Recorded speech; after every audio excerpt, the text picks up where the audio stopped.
So dear students and the champions of class 11th, this is our official lecture number 1 in our syllabus. आपल्या ज्या क्लासची system आहे, as I have already told you that everyone has to download the application of Success Science Academy from Play Store. I hope you have downloaded. नसेल केलं तर please Google play store वरती success science academy type करा. आपलं जे app आहे ते download करा.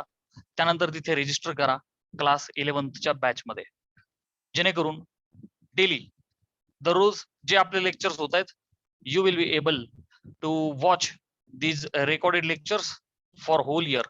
वर्षभर तुम्ही कधीही हे लेक्चर्स आणि ही प्ले लिस्ट पाहू शकता. ठीक आहे. सो बाफना बेटा, व्हेरी गुड आफ्टरनून.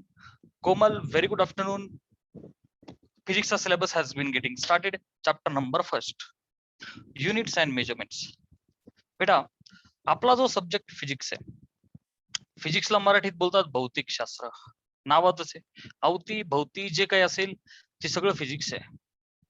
मी तुमच्या समोर आहे, फिजिक्स आहे. मोबाईल म्हणजेच इलेक्ट्रोमॅग्नेटिक वेव्हच्या थ्रू मी तुमच्याशी तुमच्या मोबाईल वरती दिसतोय. Everywhere there is physics. तुम्ही मोबाईल तुमच्या हातात पकडलाय, इट इज फिजिक्स. माणूस जिवंत आहे, that heart is beating, that vibration किंवा ते व्हायब्रेटरी मोशन इज फिजिक्स. मी हात हलवतोय, एक्सप्रेशन देतोय, इज ऑल्सो फिजिक्स. फॅन फिरतोय, एव्हरीथिंग इज फिजिक्स. जिथे जिकडे तुम्ही पाहाल तिकडे फिजिक्स. गॅसेस, फुगा फुगवला, बलून, त्यामध्ये असलेला गॅस, फिजिक्स. सो बेटा, फिजिक्स हे 2 प्रकारचं आहे. एक खूप छोट्या लेवलचं, एक खूप मोठ्या लेवलचं. मायक्रोस्कोपिक, जसं की गॅसचे मॉलिक्युल्स आहे, आपण ते पाहू शकत नाहीत की छोटे. Smallest particle of the matter we say atom. ॲटमच्या आतमध्ये protons, neutrons, electrons revolving around nucleus वगैरे काय असेल आपण डिटेलमध्ये पाहणारच आहे. तो पार्ट केमिस्ट्रीमध्ये पण आहे. ज्या गोष्टी आपण पाहू नाही शकत, इतक्या छोट्या आहेत, दे आर नॉट व्हिजिबल. त्यांना आपण बोलतो मायक्रोस्कोपिक. Micro, very small. तुमचं जे मेमरी कार्ड असतं, मायक्रो बोलतं की नाही त्याला, micro SD, it's very small, micro. आणि मोठ्या लेवलचं म्हणजे सन, स्टार्स वगैरे वगैरे, मून, हे जे ऑब्जेक्ट्स आहे which are actually far away from us. आणि अनदर थिंग इज की they are very big, they are very large. त्याच्या खूप मोठे ऑब्जेक्ट्स आहेत, त्यांना आपण बोलतो macro. Okay, macro, MACRO. So micro आणि मॅक्रो, सो अशा 2 प्रकारचं फिजिक्स आहे. ठीक आहे, विच इन्क्लुड्स एव्हरीथिंग इनसाइड. तर बेटा, त्यासाठी इम्पॉर्टंट काय आहे? मोजमाप. जसं समजा तुम्हाला विचारलं की बाबा एखादा पर्टिक्युलर व्यक्ती ची तब्येत कशी आहे, सडपातळ आहे का एकदम टामटूम आहे, तर तुम्ही काय म्हणणार? नाही सर, एकदम टामटूम आहे. म्हणजे काय, त्याचं वजन जादा आहे. म्हणजे तुम्ही मोजलं ना दोघांना इन शॉर्ट, एकाच वजन 30 किलो भरलं, एकाच वजन 57 किलो भरलं. 57 किलोवाला जड आहे की नाही? सो कंपॅरिझन केली, त्यासाठी काय लागलं? मास लागलं, मेजरमेंट आहे की नाही? मेजरमेंट. समजा तुम्हाला विचारलं, काय केले सर, हायटेड आहे का बुटके? तुम्हाला नाही सर, ही इज लिटल हायटेड. म्हणजे कोणाच्या तरी कंपॅरिझन मध्ये माझी हाईट जादा आहे, कोणाची तरी कमी आहे, म्हणजे ते डायमेन्शन काय आलं? हाईट आलं. मगाशी काय काय होतं? मोजमाप, मास. आता काय आलं? हाईट. Are you getting? समजा एखादा पाईप आहे, नळातनं पाणी येतं, तर बेटा तो पाईप छोटा आहे का मोठा? तो तुम्ही त्याचा क्रॉस सेक्शनल एरिया. एखादा पाईप आहे ना, एखादी वायर आहे, समजा करंट कॅरी करणारी तुमच्या घरातली वायर आणि नळ देणारा पाईप, दोघांमध्ये कोणाचा क्रॉस सेक्शनल एरिया मोठा आहे? पाईपचा. पाईप मोठा आहे ना बेटा, पाईपचा क्रॉस सेक्शनल एरिया मोठा आहे. तुमच्या वायरचा क्रॉस सेक्शनल एरिया एकदम छोटूसा आहे. आपली वायर ही जी you will be able to see this wire आहे ना, एकदम छोटीशी, पतलीसी, नन्हीसी, मुन्नीसी, प्यारीसी वायर. त्याचा जो क्रॉस सेक्शनल एरिया आहे, मी तो दाखवू पण शकत नाही, इतका छोटूसा आहे, राईट? एकदम छोटूसा. वायरला हॉरिझॉन्टल पकडत, छोटा मोठा. कम्पेअर केलं तुम्ही, कशाचं केलं? क्रॉस सेक्शनल एरियाचं कम्पॅरिझन केलं. So compare, everything in the world is relative. Compare केलं की पटापट समजतं. सो आपल्याला एक गोष्ट कळाली की measurements are very important. Mathematics मध्ये सुद्धा आपला जो पहिला चॅप्टर सुरू होत आहे त्याचं नाव अँगल अँड इट्स मेजरमेंट. अच्छा, तिकडे अँगल्स आहे, इथे फिजिकल क्वांटिटीज नावाची टर्म येणार आहे, बरं का? So what are physical quantities actually? बेटा, ही जी मेजरमेंट्स म्हणजे काय? मोजमाप. आणि युनिट हे त्याचं एकक आहे की नाही? किती माप येते मोजण्यासाठी, किती हाईट येते मोजण्यासाठी, किती वजन आहे मोजण्यासाठी, दिस वे. सो प्यारे बच्चों, physical quantities okay. Physical quantities. Physics मध्ये जसं मी बोललो की लांबी असेल, रुंदी असेल, वजन असेल, हाईट, क्रॉस सेक्शनल एरिया वगैरे आहे की नाही. तर ह्या सगळ्या ज्या आहेत ह्या क्वांटिटीज यांना आपण बोलतो फिजिक्स मधल्या क्वांटिटीज म्हणजेच फिजिकल क्वांटिटीज. फिजिक्स मधल्या क्वांटिटीज म्हणजेच फिजिकल क्वांटिटीज. सो बेटा फिजिसिस्ट लोकांनी काय केलं, ह्याचं कॅटेगरायझेशन केलं 2 ठिकाणी. ओके. ह्याचं कॅटेगरायझेशन केलं 2 ठिकाणी. 2 प्रकारे फिजिकल क्वांटिटीज आपल्याला सांगितलं की फिजिक्स मध्ये ज्या फिजिकल क्वांटिटीज आहेत त्यांचे 2 कॅटेगरी आहेत. Number 1 fundamental. Number 1 fundamental quantities. Okay. आणि सेकंड डिराइव्ड. ओके बेटा. फंडामेंटल आणि डिराइव्ड. फंडामेंटलच्या नावातच आहे बेटा. फंडामेंटलचा अर्थ काय असतो? बेसिक. सब्जेक्ट फिजिक्स असो, मॅथ असो किंवा लाईफचा कोणता असो, फंडामेंटल्स. फंडामेंटलचा अर्थ असतो बेसिक. सो फंडामेंटलचा अर्थ असा बेटा, दे do not depend. They do not depend upon any other quantity, any other quantities for their measurement. For their measurement. So fundamental म्हणजे basic. They do not depend upon any other quantity for their measurement. त्यांना स्वतःच्या मोजमापासाठी इतर कोणाचीच गरज नाही. उदाहरणार्थ मी बोललो की बेटा आपल्या फळाची लांबी मोजा. तुम्ही लगेच एखादी पट्टी आणणार, लगेच पट्टीने तुम्ही लांबी मोजली, विषय संपला. ह्या लांबीला इतर कोणाची गरज नाहीये. You will understand whenever I will tell you derived. समजा मी बोललो की मास, माझ्या पेनचं मास किती आहे, तुम्ही लगेच हा पेन उचलणार, ठेवणार कुठेतरी. आता हा हलका आहे ना, काही ग्रॅम्स मध्ये असेल, पॅन मध्ये तुम्ही ठेवणार त्या वजनाच्या, you will get something in grams, आहे की नाही. सो ह्या मासला दुसऱ्या कोणाची गरज कुठं पडली? जसं मी जर का बोललो बेटा एखादा फोर्स लावला तर किती फोर्स आहे हा, तर फोर्सचा formula F is equal to M आहे की नाही. Newton second law, F is equal to M आहे. सो मास आणि ऍक्सलरेशन दोन्ही गोष्टींची गरज पडली तेव्हा तुम्हाला काय निघाला? फोर्स. तसं फंडामेंटल म्हणजे इतर कोणावरती ह्या डिपेंडंट नाहीयेत आणि ह्या फिक्स्ड आहेत बेटा. 7 for example length, mass, time etcetera. Okay. यांचा टेबलच देणार आहे तुम्हाला मी. Length, mass, time. सो टाइमला सुद्धा इतर कोणाची गरज नाहीये. तसं इथे डिराइव्ड मध्ये काय, दे डिपेंड कोणावरती? यांच्यावरती, फंडामेंटल वरती. They depend on fundamental quantities for their measurement. त्यांच्या मोजमापासाठी त्यांना इतर कोणाची तरी गरज पडते, आहे की नाही. म्हणून त्यांच्या नावात आहे डिराइव्ड. आपण नाही का डेरिव्हेशन करतो, आपण काहीतरी डिराइव्ह करतो. आपण आलो कुठून? आपल्या पॅरेंट्स कडून. That means we are derived from our parents. आपल्यासाठी फंडामेंटल कोण झाले? आई पप्पा. आपल्यासाठी फंडामेंटल आई पप्पा. अच्छा, आपल्या आई पप्पांसाठी त्यांचे आई पप्पा. दे आर डिराइव्ड फ्रॉम त्यांचे आई पप्पा. गेटिंग? सो फिजिक्स मध्ये ना बेटा फंडामेंटल म्हणजे अजिबात ह्या कोणावरती डिपेंडंट नाहीत. डिराइव्ड म्हणजे they are dependent on other quantities. मग कोणत्या कोणत्या बेटा ह्या?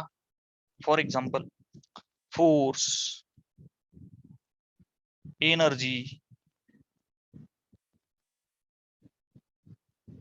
velocity, okay, etcetera.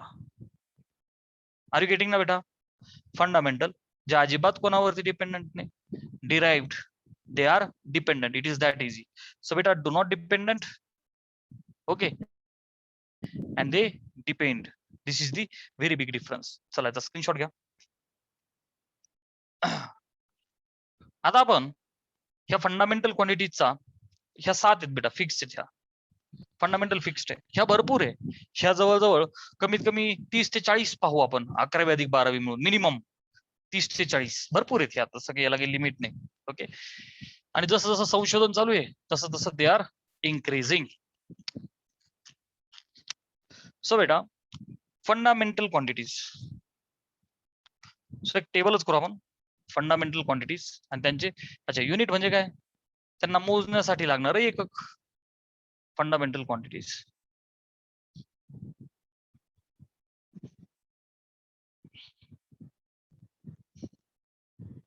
Okay, they are 7 आणि त्यांचं युनिट लिहितो मी इथं,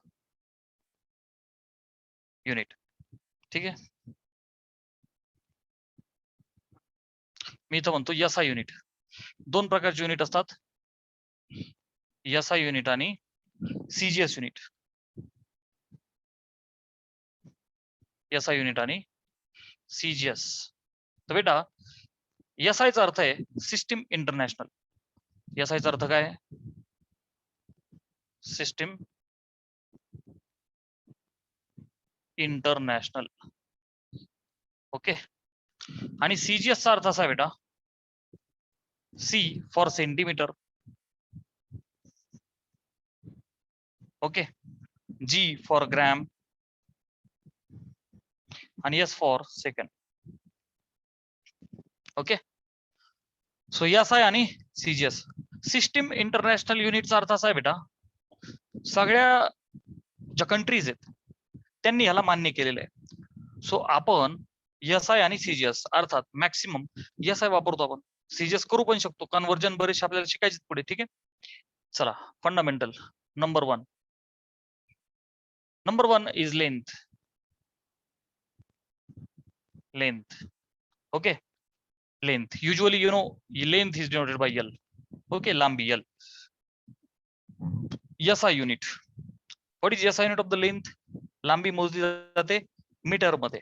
कशामध्ये मोजली जाते बेटा, मीटर मध्ये. ओके, आणि मीटर साठी आपण लिहितो छोटा m. मीटर साठी सिंबल काय लिहितो आपण, छोटा m. बेटा CGS युनिट बघ ना, नावातच आहे सेंटीमीटर. काय वापरतो आपण, सेंटीमीटर, आणि काय लिहितो रे, CM. ओके, चला कन्व्हर्जन फॅक्टर पण आपण शेजारी लिहून टाकू. याचा तुम्हाला सर्वांना माहिती बेटा, 1 मीटर म्हणजे 100 सेंटीमीटर. ओके, 10⁻² सेंटीमीटर, नाही तर लक्षात ठेवायचंय.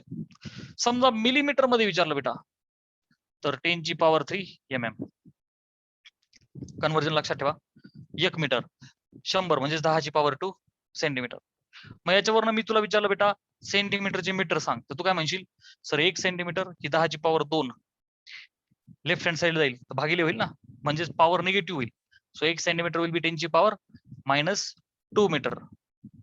समजतंय ना बेटा, समजतंय ना. मी जर का विचारलं 1 mm म्हणजे किती मीटर, तुम्ही म्हणणार सर 1 mm 10⁻³ आहे, पलीकडे जाऊ द्या, पॉवर निगेटिव्ह होईल, 10⁻³ मीटर. ठीक आहे, हे झालं कन्व्हर्जन. सो पहिली फंडामेंटल म्हणजे बेसिक आपण पाहिली लेंथ. बेटा नंबर 2 इज मास. जगातल्या प्रत्येक ऑब्जेक्टला मास आहे. तुम्हाला आहे, मला आहे, तुमच्या मोबाईलला आहे, माझ्या पेनला आहे, बोर्डला आहे, प्रत्येकाला मास आहे. छोट्यातल्या छोट्या ऑब्जेक्टला मास आहे. इलेक्ट्रॉनला, प्रोटॉनला, जे फक्त तुम्ही ऐकले, जे तुम्ही पाहिलेच नाही, आपण पाहू शकत नाही, they are not visible, they are so small, त्यांनाही मास. सन, मून, ह्या सुद्धा मोठ्या मोठ्या बॉडीजला मास आहे. गेटिंग. सन किती गरम असेल, तुमच्या मनात कधी क्वेश्चन पडला असेल, सर सूर्य आहे, मोठा तर आहे, त्याचं मास कसं मोजायचं. तिथं काय जाऊन त्याला तराजूत तर नाही ठेवू शकत आपण. सर तो किती गरम आहे, त्याचं टेम्परेचर मोजायचं. ह्या सगळ्या गोष्टी चॅप्टर असतोय आपला, युनिट्स अँड मेजरमेंट्स, ह्या सगळ्या मेथड्स आपल्याला ह्या चॅप्टर मध्ये शिकायच्यात. मास वगैरे वगैरे, मोठ्या मोठ्या ऑब्जेक्ट्स, छोटे छोटे ऑब्जेक्ट्स कसं मोजायचं. ठीक आहे, सो मास एक बेसिक क्वांटिटी आहे, जी फंडामेंटल क्वांटिटी आहे, जी तर कोणावरती डिपेंड नाहीये. प्यारे बच्चो, मास जे SI युनिट आहे ते आहे किलोग्रॅम. काय बेटा, SI युनिट काय, किलोग्रॅम. आणि तुम्हाला माहिती, त्याला आपण काय लिहितो, केजी, आहे की नाही, KG. CGS centimetre gram second. So gram आपण केजी आहे, इथं किलोग्रॅम आहे, इथं काय लिहिणार बेटा, ग्रॅम. आणि ग्रॅम इज डिनोटेड बाय छोटा g. एक केजी आणि हा g. ही झाली सेकंड. बेटा थर्ड वन इज टाइम, पुढची काय टाइम. सो बेटा SI युनिट ऑफ टाइम दोन्हीकडे पण सेकंद आहे. दोन्ही सिस्टीम मध्ये जे SI युनिट आहे ते काय आहे second, which is denoted by small s. That is denoted by small s. Okay, please remember time हा दोन्हीकडे पण सेकंद आहे. You can see CGS second. Fourth, temperature. Next important fundamental quantity is temperature. So बेटा temperature सगळ्यांनी तुम्ही ऐकलंय पाहिलंय, degree Celsius ही तुम्हाला सवय आहे, राईट. सो त्याचं जे SI युनिट आहे ते आहे केल्विन. काय बेटा टेम्परेचर SI युनिट केल्विन. तुम्ही म्हणाल सर आम्ही तर डिग्री सेल्सिअस ऐकले, चालतं ना, त्या डिग्री सेल्सिअसला कन्वर्ट करावं लागतं. इथं करून देतो मी, डोंट वरी. ठीक आहे, इथे सुद्धा it is use as kelvin only. काही गरज नाही पडत, याचीच गरज पडते केल्विन. आणि kelvin is denoted by capital K. तर बेटा ते चॅप्टर येईल आपल्याला special. Degree Celsius is equal to plus 273 kelvin. म्हणजे समजा मी तुला बोललो 27 डिग्री सेल्सिअस किती केल्विन, तर त्यामध्ये प्लस 273 करायचे. म्हणजेच फॉर एक्झाम्पल 27 डिग्री सेल्सिअस मध्ये 273 रूम टेम्परेचर, आताचं जे टेम्परेचर आहे, ना ज्यादा गरम आहे ना ज्यादा थंड आहे, याला रूम टेम्परेचर बोलतो आपण. 27 डिग्रीला 27 डिग्री म्हणजे किती केल्विन, तर प्लस 273 करा, किती झाले 300 केल्विन. गेटिंग ना बेटा, ठीक आहे. अच्छा, so length, mass, time, temperature. After that number 5, electric current. Electric current. मासला आपण लिहितो कॅपिटल एम, टाइमला आपण लिहितो capital T. Okay, I am very sorry, टाइमला आपण लिहितो छोटा टी, टेम्परेचरला आपण लिहितो capital T. Electric current is denoted by I. झालं sir, what is SI unit? बेटा scientist ampere, right, because of that A. Okay, चलो. So sir what about CGS unit? So बेटा current is expressed in amperes only. Okay, आपल्याला त्याच्या CGS ची गरज पडत नाही. Current is expressed in amperes only. हे झालं 5th. After that number 6 is amount of substance. Amount of substance like your gas साठी it is mole. Mole. Okay, and that mole is represented by mole only, MOL. Okay, त्याचं CGS unit सुद्धा मोल only. Okay, याची गरज नाही पडत आपल्याला, असा विषय. हे झालं 6. And the last is luminous intensity. त्याची काही गरज नाही आपल्या सिलेबस मध्ये. Okay, 7th is luminous intensity. संपूर्ण सिलेबस मध्ये याची काही गरज पडत नाही बेटा. It is candela. It is candela denoted by CD. Denoted by CD. ह्या 6च अशा आहेत की ज्यांची गरज पडते. चला स्क्रीनशॉट घ्या आणि समजलंय का नाही मला पटकन सांगा बरं एकदा.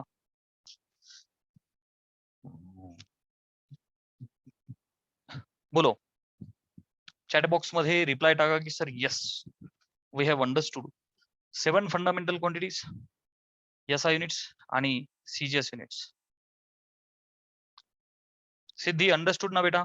चलो, so these are 7 fundamental quantities की ज्या इतर कोणावरतीही डिपेंडंट नाहीयेत. आणि डिराइव्ड वाल्या कशा आहेत? दे are dependent on other quantities for their measurements. Getting? So आपलं पहिलंच लेक्चर आहे, सो आपण फंडामेंटल वरतीच थांबू आणि उद्याच्या लेक्चरला डिराइव्ड क्वांटिटीज भरपूर आहेत, तर त्या फॉर्म्युले आणि ह्या सगळ्या गोष्टी त्यांच्या आपण उद्याच्या लेक्चरला शिकू. ठीक आहे, लेक्चर चालूच ठेवा. हे रेकॉर्डिंग स्टॉप करतो.